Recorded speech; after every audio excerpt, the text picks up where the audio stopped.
ഈ അടുത്ത കാലത്ത് വഫാത്തായ അറിയപ്പെട്ട ഒരു ആലിമും അതുപോലെ തന്നെ വലിയൊരു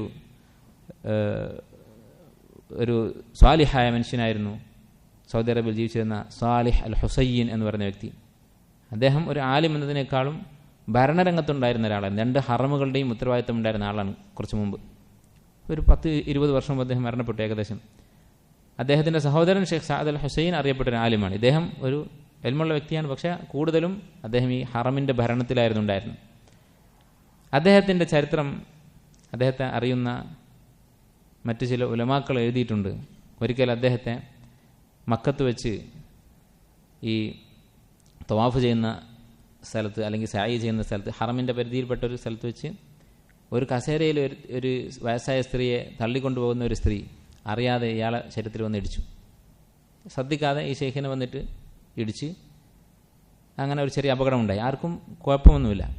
അപ്പോൾ ഈ സ്ത്രീ അവർ കുറച്ച് ആരോഗ്യമുള്ള സ്ത്രീയാണ്, ഈ കസേര തള്ളുന്ന സ്ത്രീ. അവർ ഷെയ്ഖിനെ അടിച്ചു. അങ്ങനെ മുഖത്തടിച്ച് ഇദ്ദേഹം നിലത്ത് വീണു.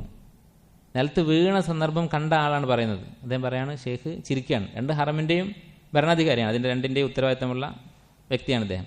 അദ്ദേഹം ചിരിച്ചുകൊണ്ട് എഴുന്നേറ്റ് എന്ന് പറഞ്ഞു, അൽഹംദുലില്ലാ, അവരുടെ ഹക്ക് ദുനിയാവിൽ വെച്ച് തന്നെ അവരെടുത്തു, ആഖിറത്തിലേക്ക് വെച്ചിട്ടില്ലല്ലോ എന്ന് പറഞ്ഞു.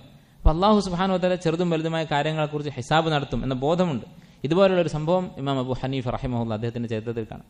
അദ്ദേഹത്തെ ഒരു നടന്നു പോകുന്ന സമയത്ത് അദ്ദേഹത്തിൻ്റെ കാല് തട്ടി, ശരീരം തട്ടി ഒരു ചെറിയ കുട്ടി നിലത്ത് വീണു.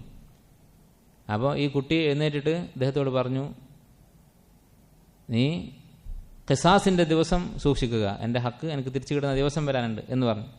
അത് കേട്ടപ്പോൾ അബൂ ഹനീഫ റഹിമഹുല്ലാ ബോധം കെട്ട് വീണു എന്നാണ്. അദ്ദേഹം പറഞ്ഞു, ബോധം തെളിഞ്ഞപ്പോൾ അള്ളാഹു അവന് ഇൽഹാമ് കൊടുത്തതാണ്, അവനെ കൊണ്ട് അള്ളാഹു സംസാരിപ്പിച്ചതാണെന്ന് ഞാൻ പേടിക്കുന്നു. അഥവാ യഥാർത്ഥത്തിൽ അങ്ങനെ പരലോകത്ത് എനിക്ക് ശിക്ഷയുണ്ടാകും എന്ന് എന്നെ ഓർമ്മിപ്പിക്കാൻ വേണ്ടി അള്ളാഹു താല ഇവൻ്റെ മനസ്സിൽ തോന്നിപ്പിച്ചതാണ് ഈ വാക്ക് എന്ന് ഞാൻ പേടിക്കുന്നു എന്ന് അദ്ദേഹം പറഞ്ഞു.